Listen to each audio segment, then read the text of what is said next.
Ya, kita kembali lagi meneruskan sampai pagi yang disiarkan secara langsung pada pagi ini. Segmen yang kita bawakan, segmen Museumku Warisanku. Kenapa pakai gelopannya? Ada pembedahan. Tidak, sebetulnya kita masuk kita sekarang bersama di segmen Museumku Warisanku seperti yang dinyatakan, iaitu mengimbas kegemilangan pengiriman kad raya. Jadi akan kita sentuh mengenai dalam perkara ini dan tentu sekali kita bawakan seorang narasumber kita ataupun tetamu kita di studio Rampai Pagi ini bersama dengan Yang Mulia Tuan Haji Muhammad Ruzaini bin Haji Muhammad Daud, merupakan pegawai penyelidik Arkib Negara Brunei Darussalam. Kita ucapkan Assalamualaikum. Waalaikumsalam warahmatullahi wabarakatuh. Selamat datang. Terima kasih. Ya. Okay. Kita masih lagi selamat Hari Raya. Selamat Hari Raya Aidilfitri, itu dia. Jadi sama-sama kita silakan. Menarik nyorong sarung tangannya. Kalau maulah jua yang sama tu kan. Tapi inilah yang dapat kita bawakan pada pagi ini, iaitu mengimbas kegemilangan pengiriman kad raya. Kalau masa ni saya rasa memang pupus sudah. Ada pun orang mungkin berapa persen saja lagi orang mengantar kad raya ataupun orang membagi hamper itu saja. Tapi jadi kita ni sebenarnya untuk mengimbas kembali mengenai dengan pengiriman kad raya ini dan dapat kita saksikan juga ada tertera yang dibawakan di sini. Dan kenapa sebenarnya kami menggunakan glove ini? Kerana kita ni mengetahui ini merupakan barang arkib ya. Jadi ini sekali-sekali untuk disentuh, ini sekali-sekali untuk dipegang. Betul sekali. Ya. Jadi terus saja kita bersama dengan tamu kita sebagai mukadimahnya juga ya. Jadi ingin kita ketahui apakah yang akan kita ni kongsikan bersama dengan tetamu kita. Silakan. Okey. Bismillahirrahmanirrahim. Pada permulaannya secara peranan utama kad Hari Raya Aidilfitri ini ianya digunakan adalah sebagai pengganti diri untuk menyelitkan ucapan selamat Hari Raya Aidilfitri, dan juga ada juga diselitkan permohonan maaf zahir dan batin sebagaimana yang sering kali diungkapkan dalam meraihkan perayaan ini. Biasanya dikirimkan kepada sanak saudara, sahabat handai dan juga insan-insan yang dikenali. Ya. Jadi kita ni mengetahui kalau ada ucapan kad hari raya ada ucapan. Jadi bagaimana pula dengan bentuk kata-kata ataupun ucapan yang terkandung di dalam sebuah kad Hari Raya Aidilfitri ini? Okey, menariknya juga di dalam kad Hari Raya Aidilfitri ini setiap ucapan itu dikarang dengan begitu kreatif, walaupun ianya dalam bentuk ringkas, bahkan ada juga yang menyelitkan pantun dan juga kiasan-kiasan menarik yang sehingga ada kalanya menarik minat-minat orang-orang menerimanya. Jadi apabila kita ni menyebut macam dulu-dulunya nostalgia. Cuba tak kalau kita ni kan bercerita mengenai dengan nostalgia ini. Dan juga tentunya kita ingin mengimbas kembali kegemilangan kad Hari Raya. Mungkin boleh tuan menjelaskan bagaimanakah ciri dan bentuknya? Okey. Menyentuh mengenai ciri dan bentuknya, tentunya kad Hari Raya Aidilfitri ini juga mengalami evolusi seperti mana yang saya bawakan pada hari ini. Mungkin yang paling awal sekali ini adalah kad yang terawal ya. Yang terawal. Mungkin boleh dipegangnya kalau sudah menggunakan glove. Ya, silakan. Yang di depan sekarang. Itu kira nostalgia yang dulu-dulunya. Itu adalah penerangan kad Hari Raya Aidilfitri ini adalah yang hadir pada era tahun 1970-an. 70-an. Dan di mana mungkin pada ketika ini ianya agak jarang sekali dilihat ataupun generasi pada masa kini juga jarang untuk mengetahuinya. Apabila apa yang dapat dilihat ialah ianya dihasilkan dengan belakaran ataupun lukisan yang dihasilkan oleh pengirimnya sendiri. Dan menariknya juga ia juga turut menyelitkan gambar peribadi pengirim itu. Dan ianya di samping itu ia juga diselitkan dengan pemandangan-pemandangan yang bersuasanakan seperti hari raya. Dan ia jelas berbeza dengan kad-kad hari raya di era-era yang lain seperti mana yang ditampilkan ini, yang lebih menampilkan ciri-ciri kebudayaan dan juga turut menyelitkan unsur agama seperti tulisan Jawi dan sebagainya. Dan juga pemandangan negara kita ini sendirilah. Jadi ini yang ada di sini sekitar tahun 80-an, 70-an, 80-an dan juga 90-an ada di sini. Itu yang ada yang sebelah sini. Okey.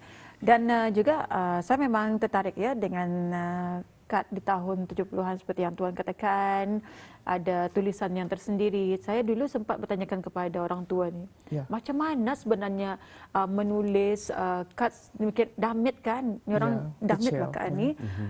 Sebenarnya mereka ni lebih kreatif kalau dibandingkan dengan ketika ini. Lagipun ianya tulisan tangan. Ya, tulisan tangan. Dan juga ditanya itu macam mana boleh gambar itu ada di sana.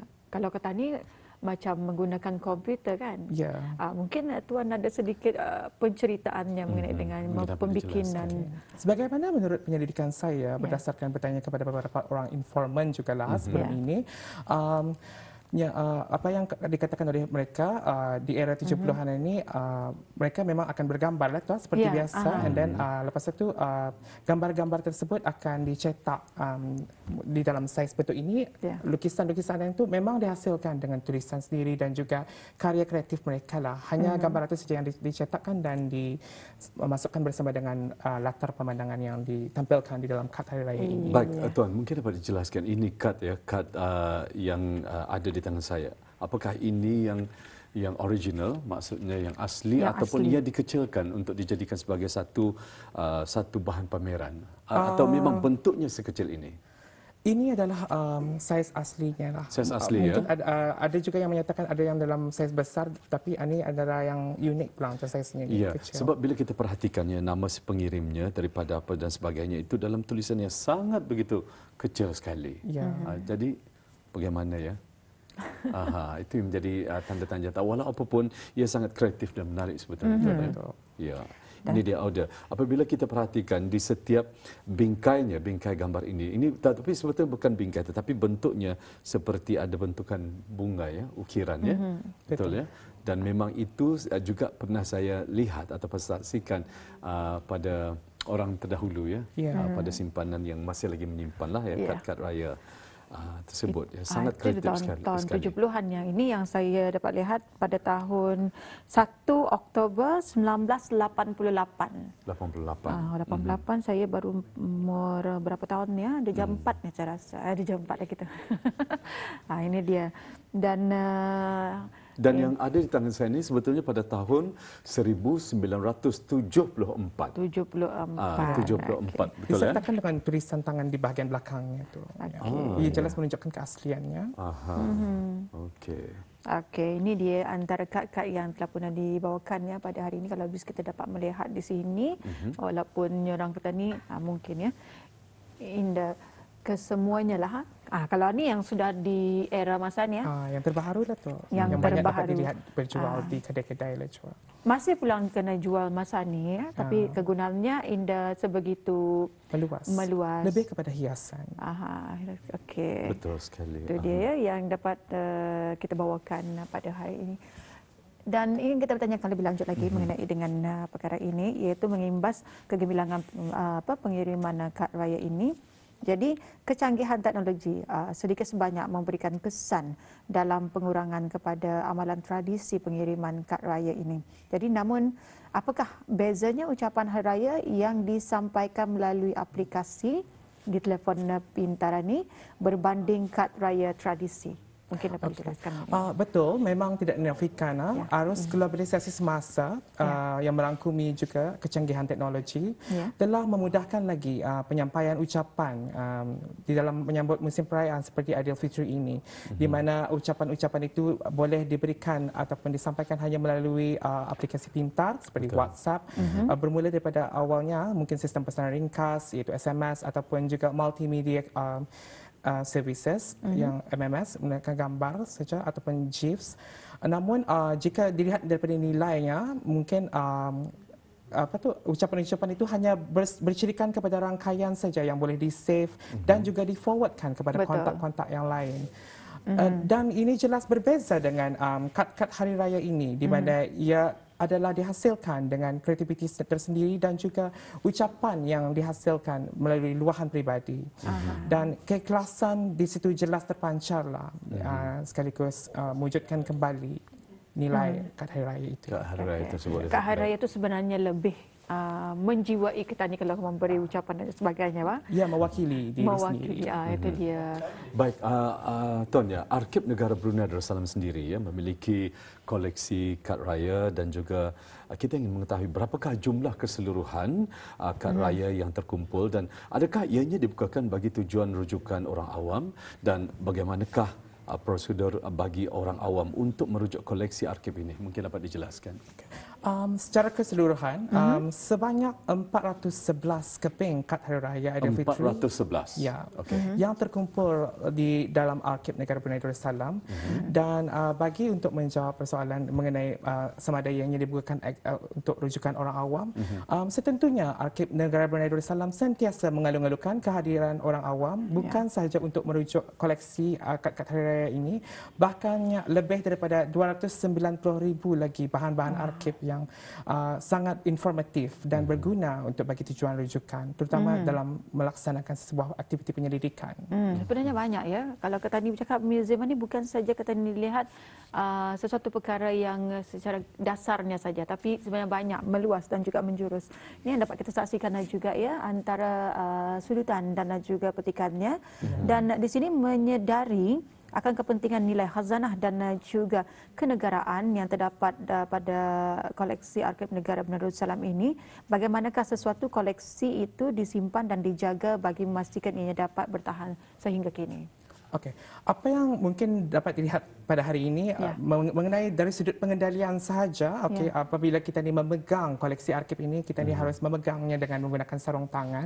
Dan itu juga memang kami galakkan kepada penyelidik ingin merujuk koleksi arkib. Di samping itu dari sudut penyimpanan pula memang kami tidak akan meletakkannya di kawasan yang orang sesuka hati dan boleh diakses oleh orang awam. Ianya akan disimpan di dalam lokasi khas dipanggil repository, di mana ianya memiliki kawalan suhu yang tersendiri dan juga penataan cahaya yang tersendiri bagi mengelakkan kerosakan kepada bahan-bahan arkib ini. Di samping kebersihannya harus juga tetap terjagalah.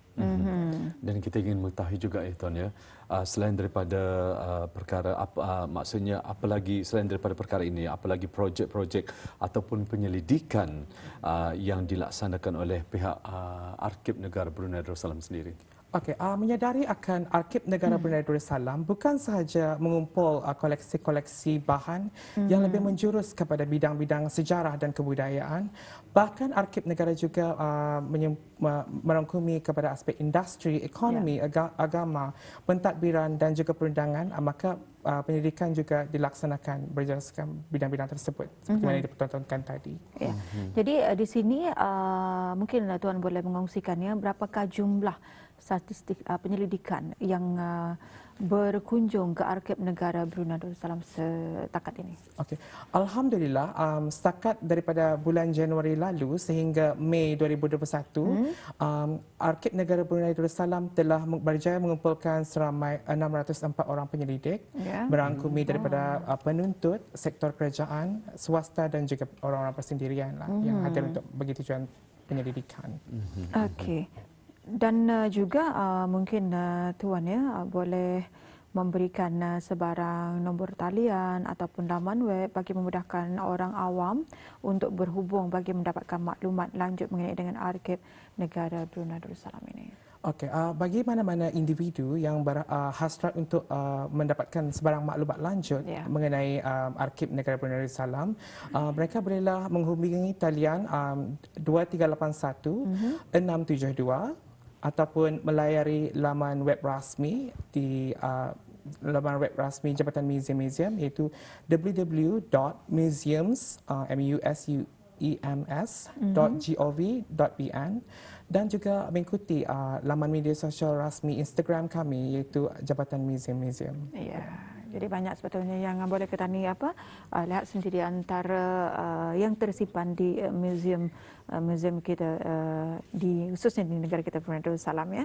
Jadi kita mengharapkan juga sebetulnya daripada penonton kita ya Atul serta Tuan sendiri ya, andainya bis kita berhajat untuk menjadikan bahan simpanan ataupun kad hari raya yang bis kita simpan khususnya pada tahun sekitar 60-an dan juga 70-an hendak dijadikan sebagai simpanan arsip ya.